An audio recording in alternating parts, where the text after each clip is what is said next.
আল্লাহ পাক রব্বুল আলামিন কেমন, আল্লাহর কুদরত কেমন, আল্লাহ পাক নিচে এসে নেমে দেখাবেন না, আল্লাহর সৃষ্টি জগৎ দেখে আপনি বুঝতে পারবেন। সে আল্লাহ পাক রব্বুল আলামিনকে চিনে ফেলতে হবে।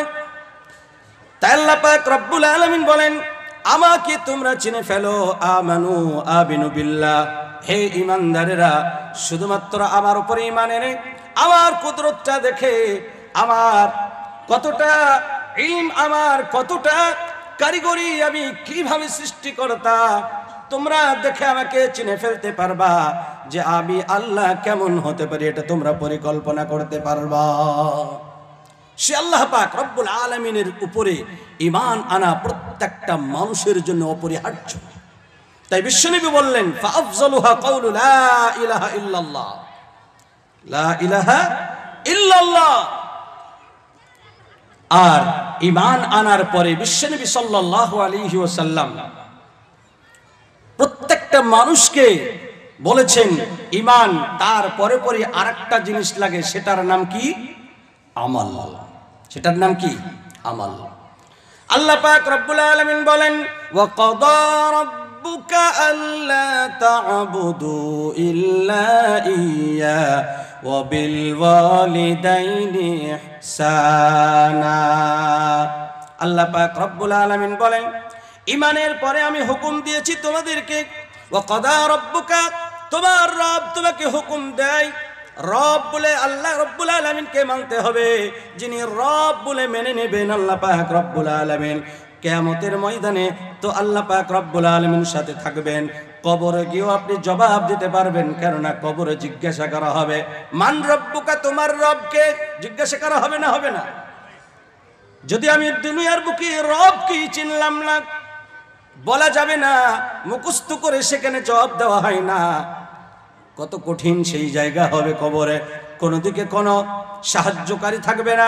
জিজ্ঞাসা করা হবে তোমার রবকে। যদি আপনি রবের যদি দুনিয়ার বুকে ইবাদত করে থাকেন, রবকে যদি আপনি মেনে থাকেন, ওই কবরের মধ্যে আল্লাহ পাক রব্বুল আলামিন আপনার সহযোগিতা করবেন। আল্লাহ পাক রব্বুল আলামিন আপনাকে বলিয়ে নেবেন।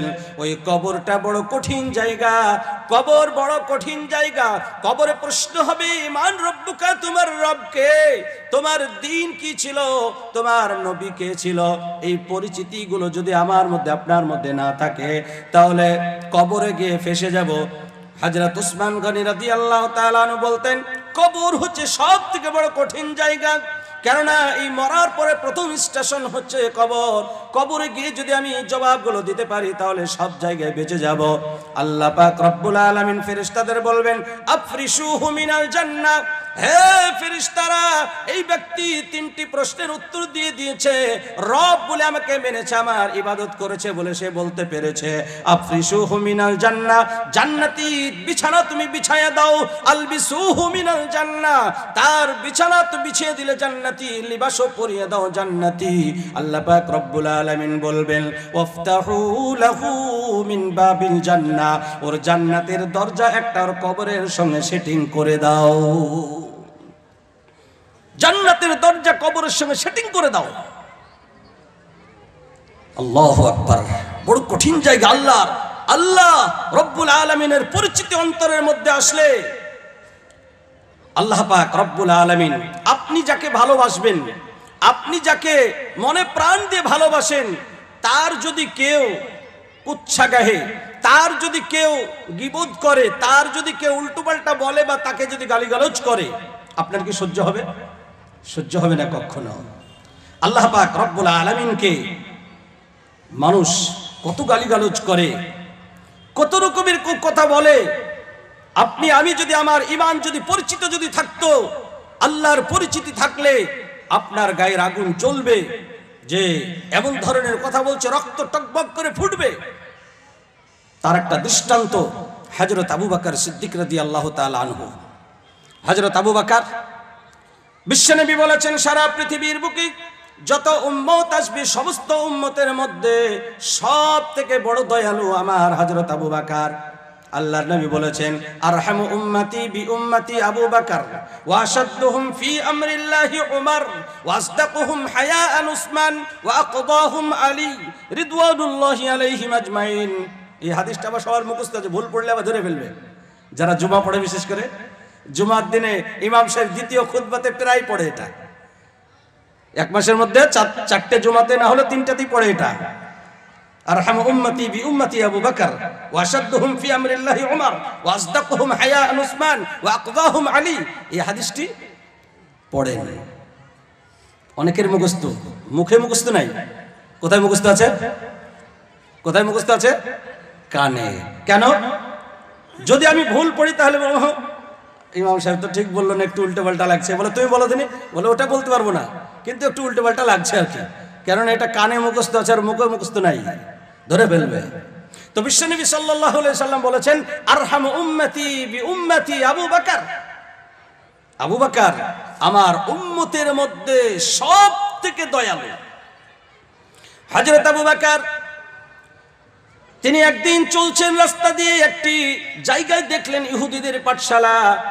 হযরত আবু বকর রাদিয়াল্লাহু তাআলা আনহু ইহুদিদের পাঠশালায় ঢুকলেন। ঢোকার পরে দেখছেন কোন একজন ইহুদি অনেক মানুষকে নিয়ে কথাবার্তা বলছে, নসিহত করেছে। এমত অবস্থায় হযরত আবু বকর সেখানে পৌঁছেছে, কিছু কথা শুনলেন।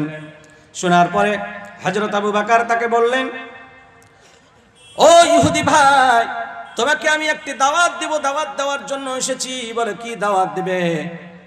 হযরত আবু বকর বললেন, আল্লাহ পাক রব্বুল আলামিন এক মেনে নাও, কওলু লা ইলাহা ইল্লাল্লাহ, লা ইলাহা ইল্লাল্লাহ মুহাম্মাদুর রাসূলুল্লাহ, আল্লাহ এক, অদ্বিতীয়, মুহাম্মদ আল্লাহর প্রেরিত রাসূল। এটা তোমাকে দাওয়াত দেওয়ার জন্য এসেছি, তুমি মেনে নাও। ইহুদি কেবল করে সে মানবে? সে তো একজন ইহুদিদের আলিম। বলল না, এই কথা আমি মানব না। এ কথা যখন বললেন, হযরত আবু বকর চলে আসছেন।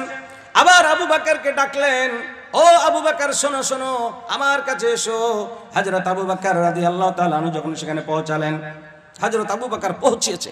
বলে তুমি কোন আল্লাহর কথা বলো? কোন আল্লাহর কথা বলো? যে আল্লাহ ফকির, যে আল্লাহ দুস্থ, যে আল্লাহ গরিব অসহায়, সেই আল্লাহর কথা বলছো? নাউজুবিল্লাহ, নাউজুবিল্লাহ বলবেন না? আল্লাহ কি গরিব? আল্লাহ কি ফকির?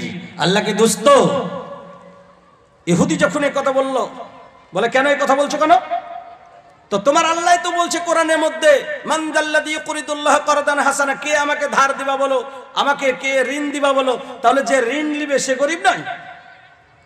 হযরত আবু বকর আরহামু উম্মতি বি উম্মতি আবু বকর, আমার উম্মতের মধ্যে সবথেকে বড় দয়ালু হযরত আবু বকর আল্লাহর ব্যাপারে যখন এই ধরনের কথা বলেছেন, যে আল্লাহ গরিব, আল্লাহ দুস্থ, হযরত আবু বকর আর আরহাম থাকতে পারেন নাই। তিনি তখন আসাদ হয়ে গেছে, বাঘ হয়ে গেছে। চরম করে দু চার থাপ্পড় মেরে দিয়েছে ওর গালে, এমন ভাবে থাপ্পড় মেরে দিয়েছে ও ভাবতেও পারেনি যে আবু বকরের উপরে মারা জানে। কেননা হযরত আবু বকর তো কি অনেক নরম, অনেক নরম।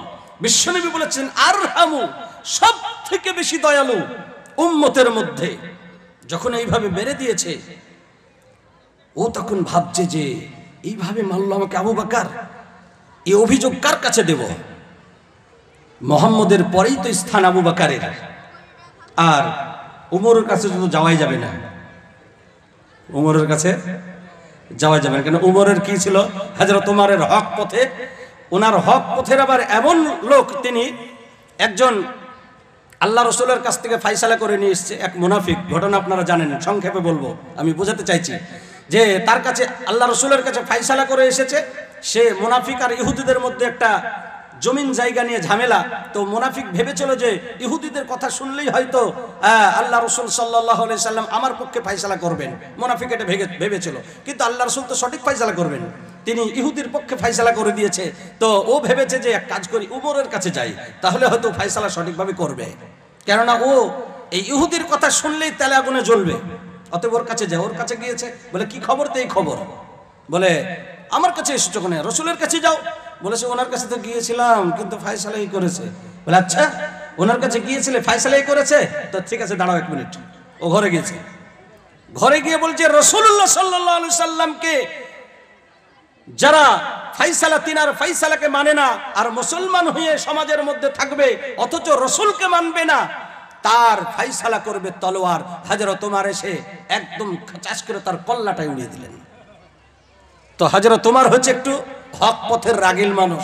ইহুদি ভাবছে যে উমরের কাছে তো যাওয়া যাবে না, কেননা হযরত উমর ওই ধরনেরই পেশাব ফিরে ফেলেছে মসজিদে। হযরত উমর বলছে, ইয়া রাসূলুল্লাহ একটু বলুন না ওকে, দেখ সাইজ করছি। আচ্ছা, মা বোনেরা পিছনে জায়গা হচ্ছে না, মা বোনেদের পিছনে জায়গা হচ্ছে না, আপনারা একটু সামনে সামনে এগিয়ে আসলে ভালো হয়। যেনারা পিছনে দাঁড়িয়ে আছে ওনারা হয়তো জায়গা পাচ্ছেন না, আপনাদেরকে একটু রিকোয়েস্ট করে বলছি, যেনাদের জায়গা সামনে খালি আছে আপনারা সামনের দিকে একটু চলে আসবেন। তা হযরত উমর ফারুক রাদিয়াল্লাহু তাআলা এই ধরনের পেশাব করেছেন, বলছে ইয়া রাসূলুল্লাহ একটু দেন, ওকে সাইজ করছি আমি। হাত করেছে, বলে না না ওমর ওটা করো না, দাঁড়াও দাঁড়াও দাঁড়াও, একটা কাজ করছি আমি, পেশাবটা করতে দাও ভালো করে, পেশাবটা ভালোভাবে ফিরে নে, মাঝখানে বন্ধ করবা, সে শারীরিক কষ্ট পাবে। পেশাবটা মাঝখানে বন্ধ করা ঠিক নয়। যদিও আমরা দেখি অনেক ভাই, যুবক ভাইয়েরা আমরা দেখি অনেক সময় ট্রেন থেকে নেমে পেশাব করতে শুরু করে দিয়েছে, কল কল কল কল করে পেশাব বেরোচ্ছে, ট্রেন ছেড়ে দিয়েছে, বন্ধ করে দৌড়ছো, ওতে শারীরিক বিশাল বড় ক্ষতি। ওইভাবে পেশাব কখনো করবেন না। তো বিশ্বনবী সাল্লাল্লাহু আলাইহি সাল্লাম বলেন না করো না। লাস্টে ওকে বুঝালেন, বেচারা লাস্ট পর্যন্ত ঈমানি কবুল করলেন। তো যাই হোক, আমি বলতে চাইছিলাম যে হযরত উমরের একটু রাগ বেশি ছিল, হক পথে, ভুল পথে নয়। তো হযরত উমরের কাছে যাব কি করে? হযরত উমর রাদিয়াল্লাহু তাআলা আনহু, আল্লাহু আকবার, বিশ্বনবী একদিন শোনাচ্ছেন, হাদিস শোনাচ্ছেন সাহাবাদেরকে। হযরত উমর বলছে, উমরও আছেন, কবরের কথা শোনাচ্ছেন।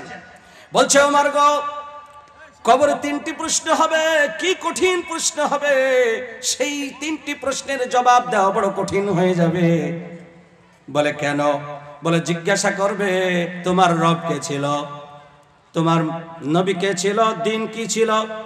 হযরত উমর বললেন, ইয়া রাসূলুল্লাহ, ইয়া হাবিবাল্লাহ, আমরা কি সুস্থ শরীরে থাকবো? হযরত উমর বলছে, আমরা কি সুস্থ শরীরে থাকবো তখন কবরে? বলে হ্যাঁ হ্যাঁ, সুস্থ শরীরেই থাকবা।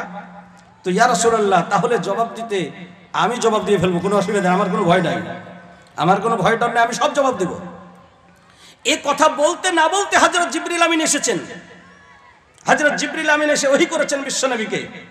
বিশ্বনবী বলছেন তারপরে কিছুক্ষণ পরে যে সবাই নারা লাগাও আর সবাই হযরত উমরের জন্য মোবারকবাদ দাও।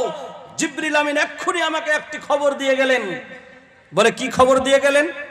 বিশ্বনবী বলছেন, জিবরিল আমিন এসে বলেছেন, মানে আল্লাহ পাঠিয়ে দিয়েছেন বলে, আল্লাহ পাক বলে পাঠিয়ে দিয়েছেন। জিবরিল আমিন এসে বললেন যে হযরত উমরের ব্যাপারে, ইয়া রাসূলুল্লাহ আপনি বলছেন উমরের ব্যাপারে কবরে কি ঘটবে আপনি জানেন? আল্লাহু আকবার, আল্লাহু আকবার। উমরের ব্যাপারে এই ঘটবে যে হযরত উমরকে জিজ্ঞাসা করবে দুই মুনকার নাকির, মুনকার নাকির ফেরেশতা উঠাবে, এসে কম বিজনিল্লাহ উঠো, উঠাবে, দিয়ে বলা হবে মান রব্বুকা, তোমার রব কে? আল্লাহ বলে পাঠিয়েছেন জিবরিল আমিনকে দিয়ে, আল্লাহ রাসূল শোনাচ্ছেন। যখন উমরকে জিজ্ঞাসা করবে মান রব্বুকা, হযরত উমর বলবেন আল্লাহ রব্বি মান রব্বুকুমা, আমার রব তো আল্লাহ, তোমাদের রবকে তাড়াতাড়ি বলে ফেলো। কে বলবে? হযরত উমর। কেউ জিজ্ঞাসা করবে না মুনকার নাকিরকে। আল্লাহ বলছেন যে উমর যখন কবরে যাবে তখন ও জিজ্ঞাসা করবে ওই মুনকার নাকিরকে যে আল্লাহ রব্বি, আল্লাহ তো আমার রব, তোমাদের রবকে? আল্লাহু রব্বি মার রব্বুকুমা, তোমাদের রবকে? যখন জিজ্ঞাসা করবে মা দীনুকা, তোমাদের দিন কি? হযরত উমর বলবেন আল ইসলামু দীনি মা দীনুকুমা, আমার ইসলাম তো দিন, তোমাদের দুজনের দিন কি? তাড়াতাড়ি বলে ফেলো। যখন জিজ্ঞাসা করবে মান নবী, তোমার নবী কে ছিল? হযরত উমর বলবেন মুহাম্মাদুন নবী, মুহাম্মদ তো আমার নবী। মান নবিয়ুকুমা, তোমাদের দুজনের নবী কে ছিল? তাড়াতাড়ি বলে ফেলো তোমরা। তো ফেরেশতারা অবাক হবে। আল্লাহ রাসূল শোনাচ্ছেন হাদিস, এটা পুরো হাদিসের কথা বলছি। আল্লাহ রাসূল শোনাচ্ছেন, ফেরেশতারা অবাক হয়ে বলবে ওয়াজাবা মা নাদরি নাহনু উরসিলনা ইলাইকা আম আনতা উরসিলতা ইলাইনা। এই শব্দটা বলবেন ফেরেশতারা, বলবেন আশ্চর্যজনক কথা, বুঝতে পারছি না, আমরা তো সন্দেহে পড়ে গেলাম যে আল্লাহ তোমাকে আমাদের কাছে পাঠিয়েছে না আমাদেরকে তোমার কাছে পাঠিয়েছে। আল্লাহ আমাদেরকে দুজনকে তোমার কাছে জিজ্ঞাসা করতে পাঠিয়েছে না আল্লাহ আমাদের দুজনের কাছে তোমাকে পাঠিয়েছে? ও ওমর, আমরা তো বুঝতে পারছি না কি ব্যাপার। এই ধরনের হচ্ছে ওমর, হযরত ওমর রাদিয়াল্লাহু তাআলা আনহু। ইহুদি ভাবছে যে ওমরের কাছে যাওয়া যাবে না, কার কাছে যেতে হবে তাহলে? আবু বকর চড় মেরেছে, হযরত আবু বকর চড় লাগিয়েছে, কার কাছে যাবে? বিশ্ব নবীর কাছে গিয়েছেন, আল্লাহ রাসূলের কাছে গিয়ে বলছেন, ও মুহাম্মদ আবুল কাসিম, দেখো তোমার আবু বকর মেরে আমার গালটা কি করে দিয়েছে দেখো। মনে আছে তো ঘটনা? বুঝতে পারছেন তো? হ্যাঁ, হযরত আবু বকর মেরেছে সেই ইহুদিকে। ইহুদি গিয়ে বলছে, ইয়া রাসূলুল্লাহ দেখুন আমার গালটা কি করেছে আপনার সাহাবী আবু বকর মেরে। হযরত বিশ্বনবী সাল্লাল্লাহু আলাইহি ওয়াসাল্লাম বলছে, না কে মেরেছে? আবু বকর। বলে তুমি ভুল বলছো, আবু বকর নয়, ওটা উমরের কাজ, এই কাজটা উমর করতে পারে, আবু বকর নয়। ও বলছে, না ও আবুল কাসিম মুহাম্মদ, আমি জানি, আমি আবু বকরকে চিনি, আবু বকরই করেছে। বলে না না না, তুমি ভুল বলছো, তুমি নাম সকলের জানো না হয়তো, এই কাজ আবু বকর করতে পারে না, এই কাজ ঠিক ওমর করেছে। কে করেছে? ওমর করেছে। এ কথা বলতে বলতেই হযরত আবু বকর চলে এসেছে। হযরত আবু বকর চলে আসছেন, বলছেন এই দেখেন এই দেখেন এই সাহাবী, এর নাম আবু বকর না? বলে হ্যাঁ, ইনি তোমাকে মেরেছে? বলে হ্যাঁ, ইনি মেরেছে। হযরত আবু বকর আস্তে আস্তে হাঁটি হাঁটি পা করে এসেছে বিশ্ব নবীর কাছে। হযরত আবু বকরকে বলছে, আবু বকর তুমি এই কাজটা করেছো? হযরত আবু বকর বলেন, ইয়া রাসূলুল্লাহ ইয়া হাবিবাল্লাহ, আমি তো এই কাজটা করেছি বটে, কিন্তু ও কোন কাজটা করেছে আগে জিজ্ঞেস করেন। আমি তো এই কাজটা করেছি অবশ্যই, কিন্তু ও কোন কাজটা করেছে আগে জিজ্ঞাসা করেন, কেন আমি এই কাজ করেছি? হযরত বিশ্বনবী সাল্লাল্লাহু আলাইহি ওয়াসাল্লাম আশ্চর্য হচ্ছেন, দিয়ে বলছেন, আবু বকর তুমি মেরেছো? কি বলছেন? তুমি মেরেছো? এই করে তুমি মারতে পারো এরকম? হযরত আবু বকর বলছেন, ইয়া রাসূলুল্লাহ আমি তো এই কাজ করেছি অবশ্যই, কিন্তু ও কোন কাজ করেছে জিজ্ঞাসা করেন। বলে কেন, কি কাজ করেছে? হযরত আবু বকর তখন বলতে শুরু করেছেন, ইয়া রাসূলুল্লাহ ইয়া হাবিবাল্লাহ,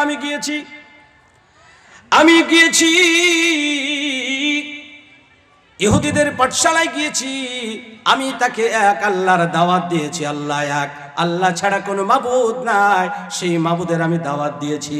ওগো ইয়া রাসূলুল্লাহ, সেই রাসূলুল্লাহ সাল্লাল্লাহু আলাইহি সাল্লামকে বলছেন আমি আল্লাহর দাওয়াত দিয়েছি, আর সে বলেছে, ও আবু বকর তুমি কোন আল্লাহর দাওয়াত দাও? সেই আল্লাহর দাওয়াত দাও যে আল্লাহ নাকি ফকির, আল্লাহ নাকি গরিব, আল্লাহ দুস্থ, সেই আল্লাহর তুমি আমার কাছে দাওয়াত দিয়েছো। এই ধরনের অবান্তর কথাগুলো বলেছে। ওগো আল্লাহ রাসূল, আমি আর আরহাম থাকতে পারি নাই, আমি দয়ালু থাকতে পারি নাই, আমি আসাদ হয়ে গিয়েছিলাম সেই সময়, আমার দিক বিদিক কোনো জ্ঞান ছিল না, আমি মেরে দিয়েছি তাকে। ইহুদি বলছে, মনে মনে করছে, আল্লাহ, আবু বকর তো মুহাম্মদের মাধ্যম দিয়ে আল্লাহর পরিচয় পেয়েছে, মুহাম্মদের মাধ্যম দিয়ে আল্লাহর পরিচয় পেয়েছে, তাই আবু বকরের সামনে এই কথা বলার কারণে আমাকে চড় খাইতে হয়েছে। আর এই কথা যদি মুহাম্মদ জেনে ফেলে যে আমি আল্লাহকে গালি দিয়েছি, বা আল্লাহকে ফকির বলেছি, বা আল্লাহকে দুস্থ বলেছি, অসহায় বলেছি, তাহলে যেই আল্লাহ ডাইরেক্ট তার পরিচয় আল্লাহর নবীকে দিয়েছেন, সেই বিশ্ব নবীকে, তাহলে সে তো আমার কল্লাটাই উড়িয়ে দিবে। ও তখন মনে মনে ভাবে যাহাই তাই হবে, মিথ্যা কথা বলেই ফেলবো আজকে। দিয়ে বলছে, আল্লাহর কসম করে বলছি, খোদার কসম করে বলছি, আমি কথা বলিনি, এ কথা আমি বলিনি, মিথ্যা কথা বলছে আবু বকর। হযরত আবু বকর বলছেন, ইয়া রাসূলুল্লাহ ইয়া হাবিবাল্লাহ, আমার কাছে কোনো সাক্ষী নাই, কিন্তু 100 বার বলছি কথা ও বলেছে। ইহুদি বলছে, না বলেনি, আমি কখনো কথা বলিনি। আর আবু বকর বলছে বলেছে। সাক্ষী কোথায়? সাক্ষী তো নাই। হযরত আবু বকরের চোখে পানি, হযরত আবু বকরের চোখে 2 ফোঁটা পানি না পড়তে পড়তে হযরত জিবরিল আমিন তাড়ি ঘুড়ি করে চলে আসলেন আল্লাহ রাসূলের কাছে। আল্লাহ রাসূলের কানে কানে একটা আয়াত নাজিল করে দিয়ে বললেন, লাকাদ সামিআল্লাহু কাওলাল্লাযীনা ক্বালু ইন্নাল্লাহা ফাকীর। আল্লাহ পাক রব্বুল আলামিন আয়াত নাজিল করে দিয়ে বললেন, ওগো রাসূলুল্লাহ সাল্লাল্লাহু আলাইহি সাল্লাম, এই ইহুদি তিনি যে আল্লাহ ফকির বলেছে, শুধু আবু বকর শুনে নাই, আরশের মালিক, সারা 7 তবক আসমান জমিনের মালিক, আমি আল্লাহ ওই ইহুদির মুখ থেকে কথাটা শুনেছি, আমিও শুনেছি এ কথা। আর কোন আল্লাহ রাসূলের সন্দেহ থাকলো? কোনো সন্দেহ থাকলো না।